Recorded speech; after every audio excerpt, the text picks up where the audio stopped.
ഓ എന്താ സുഖം, ആൾക്കാരൊക്കെ അടിച്ച് മിന്നി പോട്ടെ സുഹൃത്തുക്കളെ. തൃപ്രയാർ വലപ്പാട് ബൈപ്പാസ് ഭാഗികമായിട്ട് തുറന്നു കൊടുത്തിട്ടുണ്ട്. അപ്പോൾ ഇതിലൂടെ പോകുന്ന ദേശീയപാത 66 വഴി എറണാകുളം ഭാഗത്തേക്കൊക്കെ പോകുന്ന ആൾക്കാർക്ക് ഈ ഒരു തൃശ്ശൂർ ജില്ലയിൽ ഭാഗികമായിട്ട് പല സ്ഥലത്തും തുറന്നെടുത്തുകൊണ്ട് സുഖമായിട്ട് പോകാൻ പറ്റുന്നുണ്ട്. നമുക്കറിയാം തൃശ്ശൂർ ജില്ലയിൽ പല സ്ഥലത്തും അങ്ങാടിയിലൂടെയൊക്കെ ഈ ഒരു ദേശീയപാത കടന്നു പോകുമ്പോൾ തീരെ വീതിയില്ലാത്ത റോഡാണ്. ഈ വലപ്പാട് ഭാഗത്തൊക്കെ വീതിയില്ലാത്ത റോഡാണ്. അതിനേക്കാളേറെ ബുദ്ധിമുട്ട് വളവും തിരുവാണ്. ഇഷ്ടം പോലെ വളവുള്ളൊരു സ്ഥലമാണ് ഈ ഒരു തൃപ്രയാർ വലപ്പാട് റൂട്ട് കേട്ടോ. ഏതായാലും ദീർഘദൂര യാത്രക്കാർക്ക് സുഖമാണ്. തൃശ്ശൂർ ജില്ലയിൽ ഈ ഒരു ശിവാലയ കമ്പനിയുടെ റീച്ചിൽ പല ഭാഗത്തും ഭാഗികമായിട്ട് പണികൾ കഴിഞ്ഞ ഭാഗം തുറന്നു കൊടുത്തിട്ടുണ്ട്. ഈ ഒരു തൃപ്രയാർ വലപ്പാട് ഈ രണ്ട് ബൈപ്പാസുകൾ, അതായത് ആദ്യത്തെ 2 വരി പാതയിലേക്ക് നമ്മൾ വന്ന് ചേരുന്ന ആ ഒരു സ്ഥലം ഉണ്ടല്ലോ, അതുവരെ എത്താൻ വെറും 5 മിനിറ്റ് സമയം മതി.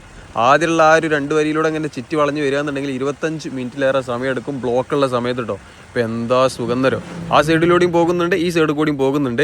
പിന്നെ പോകുന്ന ആളുകൾ സൂക്ഷിച്ചു പോകുക. ഭാഗികമായിട്ടാണ് തുറന്നു കൊടുത്തിട്ടുള്ളൂ, പൂർണ്ണമായിട്ടും പണി കഴിഞ്ഞ് തുറന്നു കൊടുത്തതല്ല. അതുകൊണ്ട് എതിരെ വാഹനങ്ങൾ വരാൻ ചാൻസ് ഉണ്ട്. ചില സ്ഥലത്ത് സൂചനാ ബോർഡ്, റിഫ്ലക്ഷൻ സ്റ്റിക്കർ, സിഗ്നലും കാര്യങ്ങളൊക്കെ കൊടുത്തിട്ടുണ്ട്. ഏതായാലും പോകുന്ന ആൾക്കാർ ഒന്ന് നോക്കി കണ്ടു പോകുക. നമ്മളെ പൊന്നാനി ഭാഗത്തു കൂടെ ഒക്കെ വന്ന പോലെ 100-ലും 120-ലൊന്നും ഈ ഒരു പണി കഴിഞ്ഞ ഭാഗത്ത് കൂടെ പോകരുത് കേട്ടോ. എതിരെ വരുന്ന വാഹനങ്ങൾ ഉണ്ടാകും. ഈ ഒരു പണി നടന്നുകൊണ്ടിരിക്കുന്ന സമയത്തുകൊണ്ട് തൊഴിലാളികളുണ്ടാവും ചിലപ്പോൾ റോഡിലൂടെ അങ്ങോട്ടും ഇങ്ങോട്ടും നടക്കണ. അല്ലാന്നുണ്ടെങ്കിൽ ഈ ഒരു ക്രാഷ് ബാരിയറിന് കളർ ചെയ്യുന്ന പണിയിലൊക്കെ ഏർപ്പെട്ടിട്ടുണ്ടാകും. അപ്പോൾ അതൊക്കെ ഓർത്തിട്ട് ആഞ്ഞ് ചവിട്ടിയാൽ മതി. പിന്നെ ഈ ഒരു ഭാഗം ഇവിടെ ക്രോസിംഗ് ഉണ്ടാകും, അതുകൊണ്ട് സൂക്ഷിച്ച് വാഹനം ഓടിച്ച് പോകുക.